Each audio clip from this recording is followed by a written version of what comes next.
So yun ang sinasabi ko yung halimbawa, yung pagpasok natin sa paraiso. Sabi ko parang ano yan, parang bibili ka ng sasakyan. Bibili ka ng sasakyan na una may sakripisyo ka. May sakripisyo mo, oras mo, yung pagod mo, yung pera mo, para makuha mo ang isang bagay tulad ng sasakyan. Parang paraiso yan. Ang paraiso, makukuha natin hindi lang pera, kundi kailangan natin gastusin ang ating sarili, gamitin ang sarili. Ang nabanggit ng Allah, yung sabi ng Allah, bi amwalikum wa anfusikum. Ibig sabihin, ang kailangan ng Allah para makuha natin ang paraiso, ng una, amwalikum. Ibig sabihin yung kayamanan natin. Okay.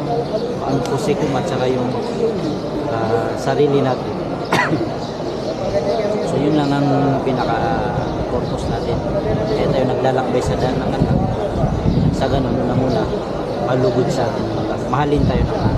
Kasi makasalanan tayo. Oo. Lahat ng tao ay makasalanan. So, kailangan natin pagtrabawin na.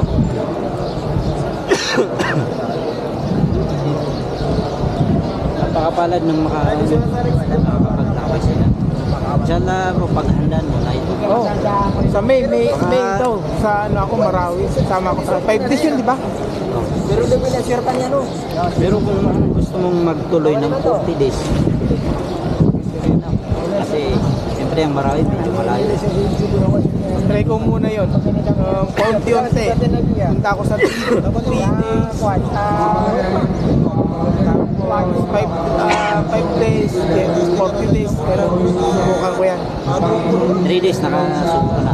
Ito pa lang yung una kong sige. Kasi medyo malayo pa naman. Sa May. 5 days yun. Ang una-una mong gawin, mag 3 days ka muna. Oo. Kasi ang trabaho ito, kung baga sa ano, may rules din ito, pamamaraan. Kaya parang pag-aaral, unang-una mag-elementary.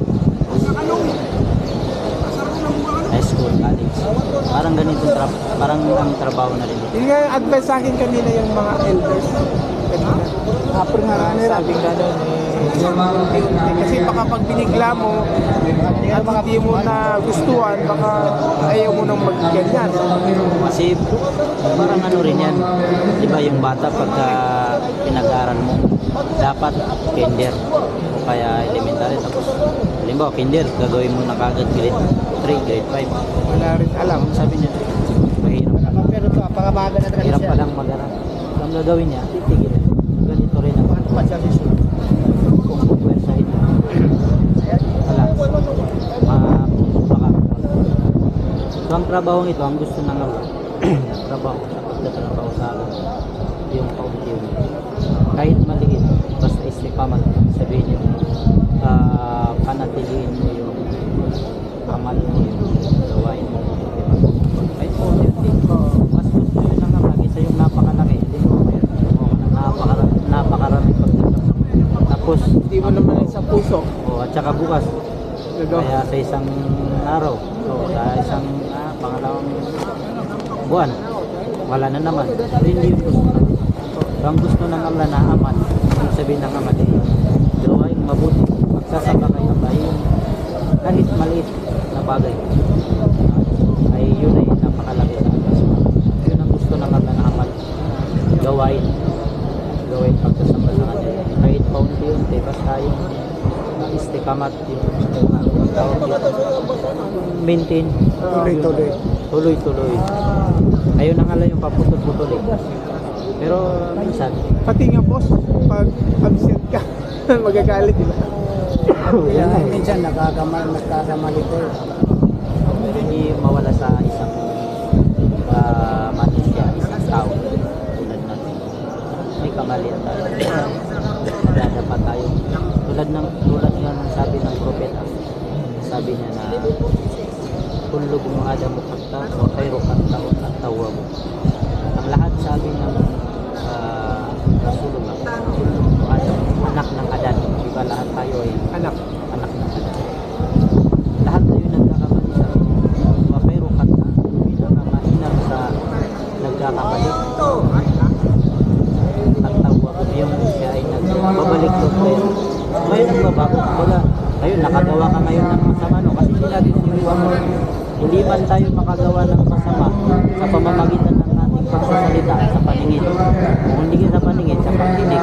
sa galaw, sa kamay, paa, hindi yan maiwasan. Ang gagawin natin doon, sabi ng Propeta sallallahu alaihi wasallam na yung hadith ng Propeta na takillah ay tumako. Matakot kayo kay Allah kahit saan man kayo naroon. Kahit saan man kayo What be sayang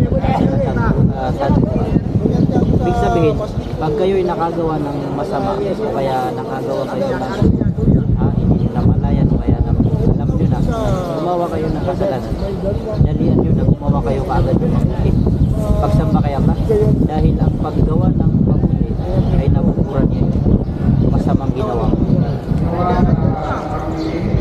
Mabalik kita sabi ko, Hasan at makipag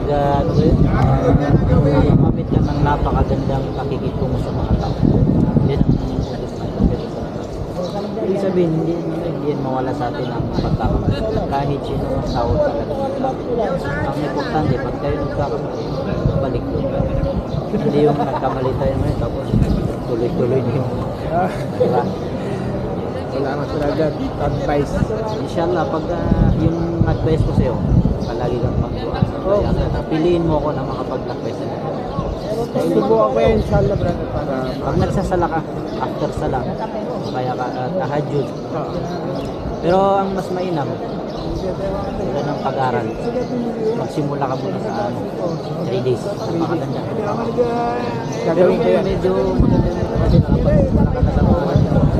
Napapansin. Yung marami na akong event na pinupuntahan pero yung isang araw lang uwi na ako kasi nabuboring na ako. Ito hindi. Parang dito lang ako sa loob ng bahay. Oo. Kasi parang panatag ka eh. Oo. Parang ligtas ka. Oh, dito nga, tingnan mo, ganito lang. Tapos wala namang TV, walang ano, hangin lang na ano na. Medyo Ang sarap po. gumaganda. Ayan mga idol, meron naman tayong nalaman at natutunan. Kay brother, parang alam mo ba? Abu Bakar. Abu Bakar. Abu Hafiz. Abu Habib. Abu Hafiz. Ayun, salamat sa iyo brother. Sige. Ayun. Brother.